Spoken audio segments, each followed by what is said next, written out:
যদি নীরবে একাকী কষ্টে থাকেন, রাতের বেলায় দুইটি আমল করবেন, আল্লাহ আপনার সাথী হয়ে যাবে। সুতরাং যাদের হতাশায়, পেরেশানিতে, কষ্টে জীবন যায় যায় অবস্থা, তাদের উচিত হচ্ছে রাতের বেলায় দুইটি আমলের মাধ্যমে আল্লাহকে সাথী বানিয়ে নেওয়া। মনে রাখবেন, যার আল্লাহ আছে গোটা দুনিয়া তার সাথে আছে, যার সাথে আল্লাহর সাহায্য নাই গোটা দুনিয়ার কোনো কিছু দিয়েই সে উত্তরণ হওয়া সম্ভব নয়। খুব মারাত্মক একটা বিষয়। আমরা পেরেশানিতে পড়লে, বিপদে পড়লে হতাশ হয়ে যায়, কিন্তু আল্লাহ রাব্বুল আলামিন আমাদের জন্য যে কি নিয়ামত রেখেছে, কি সুযোগটা রেখেছে, এটা আমরা কাজে লাগাই না। যে কোনো বিপদে পড়েছেন, একাকী, অনেক সময় কষ্ট অনুভব হচ্ছে, তখন আপনি কি আমল করবেন?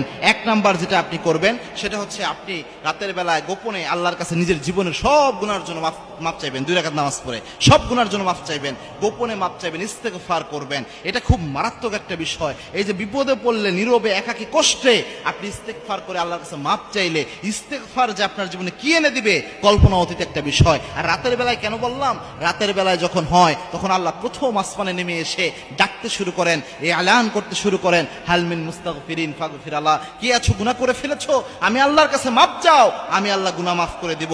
কার কি সমস্যা, আমি আল্লাহর কাছে যাও, আমি আল্লাহ দান করব। সুবহানাল্লাহ। আর ইস্তেগফার, এই জন্য আল্লাহর হাবিব বলেছেন মাল্লাজিম আল ইস্তেগফার, বিশ্বনবী বলেন মাল্লাজিম আল ইস্তেগফার, যে ব্যক্তি ইস্তেগফারের সাথে লেগে থাকে, 3টা পুরস্কার আল্লাহ রাব্বুল আলামিন তাকে দান করেন।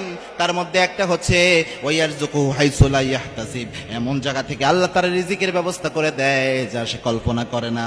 এজন্য ইস্তেগফার করেন রাতের বেলায় একাকিত্বে, প্রয়োজনে কানের মধ্যে ইয়ারফোন লাগিয়ে কোরআন তেলাওয়াত শুনেন, চোখের পানি ফেলেন, এরপরে আল্লাহ রাব্বুল আলামিনের কাছে মাফ চান, আল্লাহ আপনি আমার মাফ করে দেন।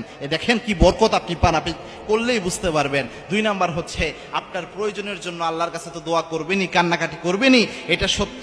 পাশাপাশি আপনি 2 রাকাত তাহাজ্জুদের নামাজে যায় নামাজটা আপনি ভিজিয়ে ফেলেন, চোখের পানি দিয়ে 2 ফোঁটা পানি হলেও চোখ থেকে আপনি যায় নামাজের মধ্যে ফেলেন, তাহলে দেখবেন আল্লাহর আপনার কপালকে খুলে দিবে। মনে রাখবেন, মুমিন বান্দার চোখ বেয়ে যে পানি পড়ে, এই চোখ বেয়ে পানি নাকের ডগা বেয়ে নিচে পড়ার আগেই আল্লাহ রাব্বুল আলামিন মুমিন বান্দার মনের আশা কবুল করে নেয়। এইজন্য ফাইজা সাআলতা ফাসআলিল্লাহ, যদি বিপদে পড়েন, মুসিবতে পড়েন, চাইবেন একজনের কাছে, তিনি হলো আল্লাহ। আর আল্লাহর কাছে চাওয়ার সময় অবশ্যই যে বিভিন্ন ওসিলা রয়েছে, যেমন আপনি এটা চাইতে পারেন ইসমে আজমের ওসিলা দিয়ে, ইয়া হাইয়ুন ইয়া কাইয়ুম ইয়া জাল জালালি ওয়াল ইকরাম, এটাকে ইসমে আজম বলেছেন আল্লাহর হাবিব। এটা যদি কেউ দোয়া করে, দোয়া করার সাথে সাথে কবুল হয়ে যায়।